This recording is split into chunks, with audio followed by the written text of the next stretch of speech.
I welcome you all, representatives of the peoples of the South and Middle Belt of Nigeria, the indigenous peoples of Nigeria representing 75% of the population and land area of Nigeria. We are here to bring before the world the disaster that is developing in Nigeria and to ask the United Nations as the voice of the world to intervene immediately to stop the disaster that is developing, the killing of people, the mass killing of people, and the destruction of property and lives, and the introduction into the stream of Al-Qaeda and ISIS from outside Nigeria. I cannot say more because of the technological problems, the network problems. But you all know what I'm saying. I welcome you all. We ask the United Nations to organize a referendum so we can exercise our right to choose whether to continue to live with these people or not. Thank you all, welcome, and may God give us the victory that we seek. We shall overcome. We love Nnamdi Kanu. Oh yes, we love him. And we are not going to forget him in a hurry. In everything that we do, we remember you this day, His Excellency Nnamdi Kanu.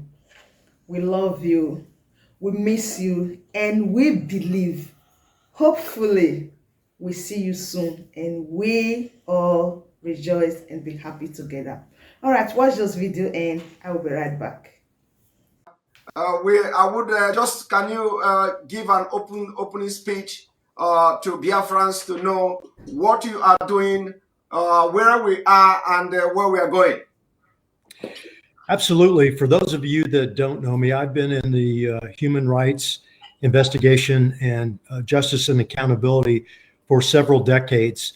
I served as the chief of investigations for the United Nations-backed Special Court for Sierra Leone, where we indicted numerous individuals for war crimes and crimes against humanity. And most notably was Charles Taylor, the former president of Liberia. And at that time, he was the first sitting head of state ever indicted and convicted. Subsequently, everybody else that we had tried that was still remaining alive, unfortunately, we had a few that passed away due to ill health. They were all convicted. So I have been involved in Africa for over two decades and pursuing justice and accountability for those that can't get it themselves. Now, because of that and the work that we have done, we were retained by the leader of IPOB, Mazi Nnamdi Kanu. And as you know, he was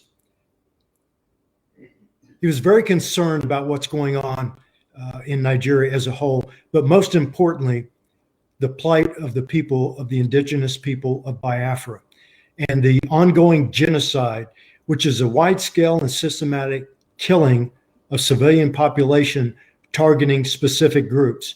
There are Christians, there's Jews and Shias, but most notably is the indigenous people of Biafra and what you have suffered ever since 1970. So he sought our assistance. He retained us. We are in Washington, D.C., but we're actually global. He retained us to promote an human rights advocacy campaign for IPOB and seek justice and accountability for all Biafrans that are related to the IPOB worldwide. And even though we're based in Washington and we were focused there, we've taken our efforts global. So he retained us, and he also, in his absence, delegated those authorities for accountability and justice to the authorized representative, Madam Oyibo. And most of you know of her. So we worked very closely with her, and we continue in his unfortunate predicament right now, which eventually he will get out of that predicament.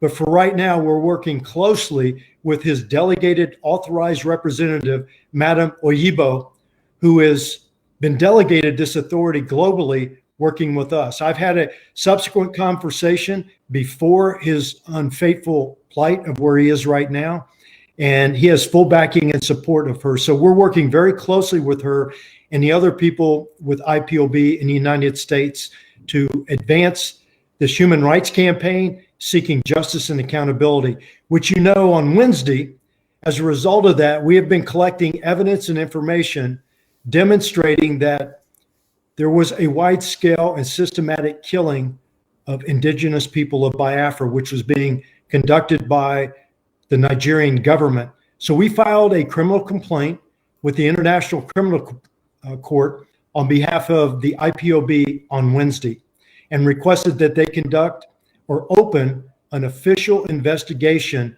documenting the atrocities that are occurring against the indigenous people of Biafra. Thank you very much, Dr. White. You've actually, in your opening speech, addressed almost all the concern. I would want you to shed more light. You know, when it comes to Africa, people believe that people of Africa, you don't hold them accountable for crimes, especially these crimes against humanity. We have seen in so many countries where some government officials, president, ex-president, were prosecuted, and some of them are still facing prosecution today. What are you going to assure the Biafra people about your past, from your past experience? We know it is not going to be very easy. We know you have done it before. What exactly are you going to tell Biafra people, or, you know, giving them assurance that in your past experience, even though they told you something that you cannot get Charles Taylor, you cannot succeed, you cannot do this, you know, we want to hear, you know, some of your experience trying to bring these leaders in Africa to justice. Well, let's be realistic and honest. You're right. This is not an easy task. But when you do the right thing for the right reason, things happen. I was told time and time again, you will never get Charles Taylor. It will never happen. Well, you know, we are a group of people, and we have a lot of people that are working with us and for us that want to seek justice. And unfortunately, right now, because of things going on in the world, Nigeria has been lost in the shuffle. Well, we put Nigeria on the map on Wednesday. Not only did we notify the ICC of what's going on, we also notified the Secretary General of the United Nations. We also alerted the Foreign Secretary in the UK, and we also put on notice the High Commissioner of the United Nations High Commission for Human Rights. So globally, we have spotlighted what's going on in Nigeria right now. And it was not just what was going on in northern Nigeria with Boko Haram and some excesses by the Nigerian security forces. Quite frankly, this is a global problem and it needs to be addressed. Nigeria is the largest country on the continent of Nigeria. And what is happening right there is an international security concern, and it should be. What we can guarantee the Biafrans that are listening to this, people specifically affiliated with the indigenous people of Biafra, is that we will work tirelessly to pursue justice, just like we did with Charles Taylor.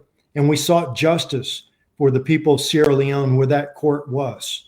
And right now we're also working to try to establish a war crimes and economic crimes court in Liberia. So we're very active on the continent. And right now, because Nigeria cannot police its own, and it is a signatory to the International Criminal Court, the Rome Statute, the International Criminal Court, in my opinion, has no other option but to open an official investigation and investigate and prosecute those crimes. Nigeria is a signatory to the Assembly States Party and the Rome Statute, which gives them the authority, meaning the ICC, the Office of the Prosecutor, to investigate and prosecute them if they themselves cannot do it. Either they're unwilling or they do not have the capacity.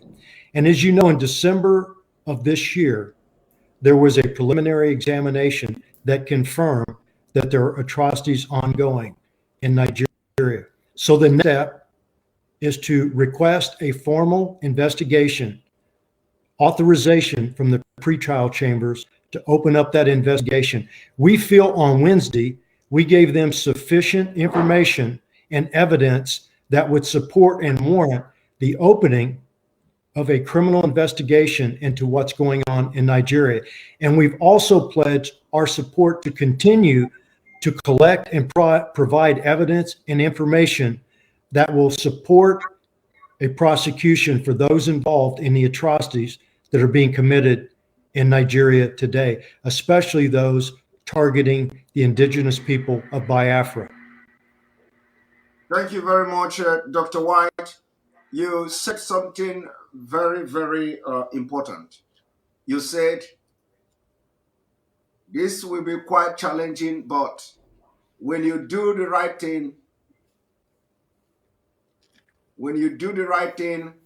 at the right for the right purpose, things begin to happen. They do. We know corruption's worldwide. And look, when we pursued those individuals that committed the atrocities in Sierra Leone, we had a lot of challenges, but we had a lot of good people that surrounded us, and we have that right now. And we fully intend to stay engaged. We know what needs to be done. We know what needs to be presented to court to be able to properly convict someone of the charges that have been led against them. So we believe we have the right team.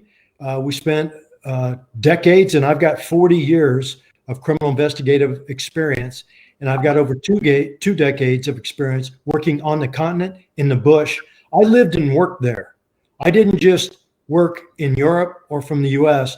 I lived and worked in Africa, and I've traveled 38 countries on the continent. So I know the challenge, I know the difficulties, and it's not going to be easy, but with the right team, we can persevere and hold these people accountable. And we promise that we will stay engaged with the Criminal Court in seeking justice and accountability for the indigenous people of Biafra. Thank you very much. We may not have much time. I know that your schedule is very, very tight. Now you know that Nigeria have a very long history of human rights abuse. Genocide has been committed in Nigeria.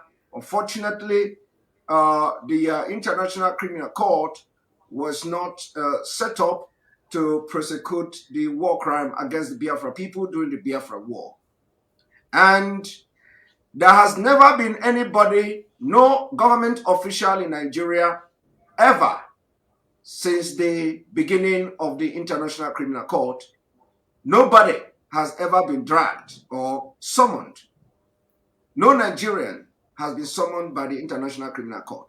That is not to say that some people has not filed application.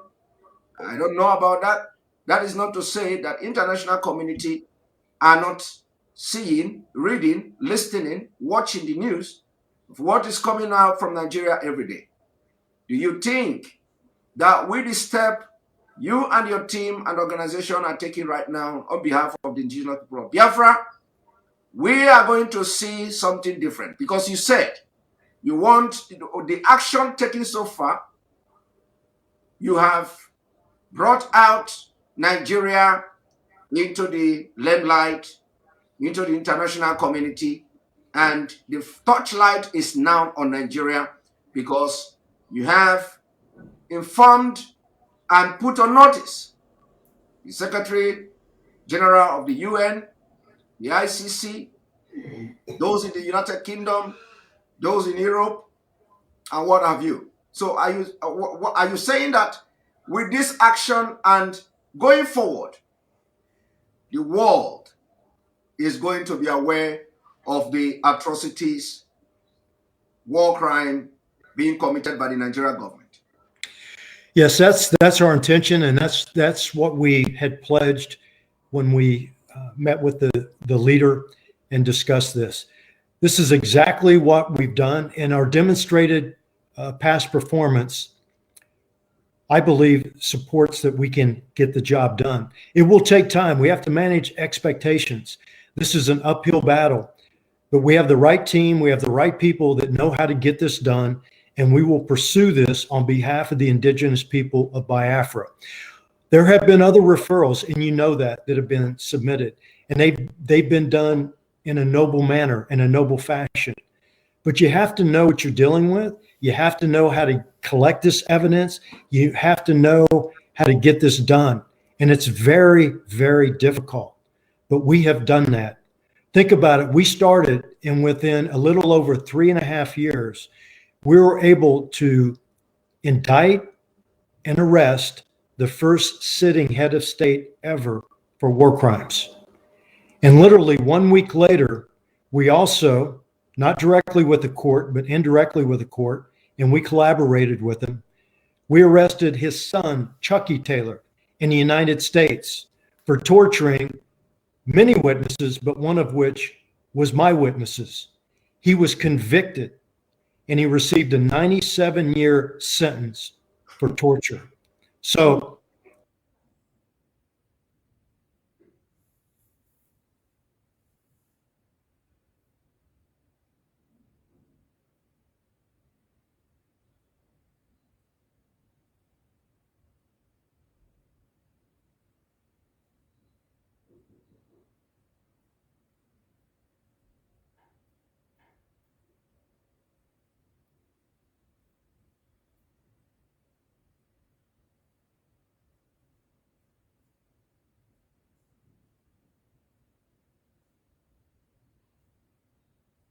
like you said, within 3 years. And you even went ahead and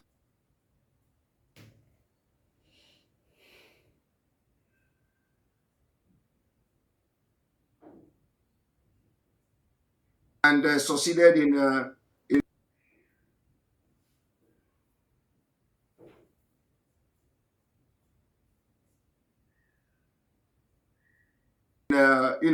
bringing his own son to book. Let me just for clarification, because in social media, when people are watching you, and because the way you speak, some of those in Africa may not understand you. So just for clarification, did you say that Charles Taylor's son, that you were able to arrest him because of the job you did, and he was sentenced to 97 years for torture? Chucky Taylor was not arrested by the special court. What I'm saying is that we were able to collaborate with the United States authorities when we received information that he was coming back to the United States to recruit some child soldiers to go back to help break his father out of the special court detention facility. Because of our international cooperative efforts, we're able to coordinate and work with the United States authorities. So when he came into the United States, he was arrested for passport fraud initially, and then we charged him with torture for torturing many witnesses, but one of which was our witness in the United States. That was, we were able to arrest 2 Taylors within 1 week, separate locations. All I'm saying is that with the international cooperation and experience that we have, we were able to effect this arrest and subsequent prosecution. So there's multiple venues, multiple jurisdictions, but when you work collectively with people for the right reason, you can get a lot accomplished. Yeah, that's a very good clarification. I am more interested to know he was convicted for torture, right? That's correct. The first time ever in the United States. It was a United States statute that was passed in 1994, and Chucky Taylor, to my knowledge, was the first one ever prosecuted and convicted, successfully convicted in the United States. This is an interesting one, because why I want to to stick on this particular topic you just raised now is because you said he was convicted and sentenced to 97 years for torture. It's not even about that he has killed people or committed all manner of crime against humanity and all that, but for torture, and he got 97 years. That's correct. And my point that I'm making here, there's a lot of options. We have the ICC, and there are other jurisdictions that can be utilized to prosecute people that commit similar crimes. It may not always be the International Criminal Court, but these people travel around, and some of them have citizenships in other countries that will prosecute you because you have a citizenship from that country.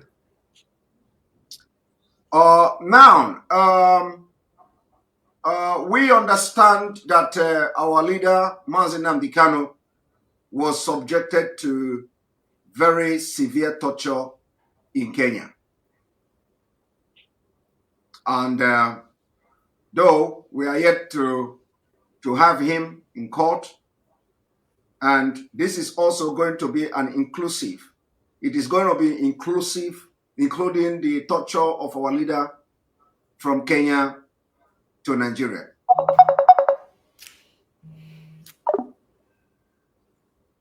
Are we also seeking to address the torture from Kenya all the way to Nigeria? Yes, we submitted a confidential referral that included all of that information. But what we can say publicly is we, in fact, did address that. Not only the wide-scale and systematic killings targeting the indigenous people of BIAFRA, but we specifically referenced that he was illegally abducted. It's called an enforced disappearance, which means he was kept in a special detention, which is a violation. It's a crime against humanity. He was tortured, and then he was illegally renditioned from Kenya, as it's been alleged, from Kenya to Nigeria. So all of those crimes that I mentioned are crimes against humanity, which falls under Article 7 of the Rome Statute, which are all subject to jurisdiction of the International Criminal Court. And if the OTP, Office of the Prosecutor, gets authority to open up the investigation, these are the specific charges that they will look into. Thank you very much. I wouldn't want to take much of your time, but are you promising Biafrans that as time goes on, as we progress into this case, we'll be having, informing the Biafrans, because everybody seems not to know what is going on and all that. So it will be very good to have this kind of information coming every now and then to know the progress, how we are progressing at the ICC. Yes, this is just a start. This isn't the end. It's a process. But what they need to know is that the process, at least in our efforts, has started. And we are fully committed, and we will continue to provide information to the ICC so that they can do their job, as well as other jurisdictions. We're not just limited to one jurisdiction. Thank you very much. Thank you very much. I really appreciate you. If you can give Biafra people your word, last speech before you leave here, so we can continue with the other program I have. I will be back, and thank you for having me. Thank you very much, Dr. Allen. I appreciate it. Thank you. This is a very interesting one, and we really appreciate each and every one of you for the good work you guys are doing to make sure the leader of Biafra, His Excellency Nnamdi Kanu, is out. We honestly appreciate, and we believe that this is another eye-opener for the Nigeria government to see to themselves and do the needful so that it won't affect them. Because the way it is right now, I believe that we are making a great progress and everything is moving under God's control. All right, my wonderful family, I choose to leave you guys here. If you know you haven't subscribed, please do it to subscribe and join the family. What are you waiting for? Enjoying all this without no subscription? Please click on that red subscribe button that says subscribe and turn on the bell icon for more latest updates. In case you don't know the person that is reporting to you, this is Agatha Progress channel here on YouTube, and I come across your way every blessed day. Please do it to support Biafra referendum, because in referendum, we will be happy. All right, my wonderful family, I choose to leave you here. See you when I see you. For now, bye.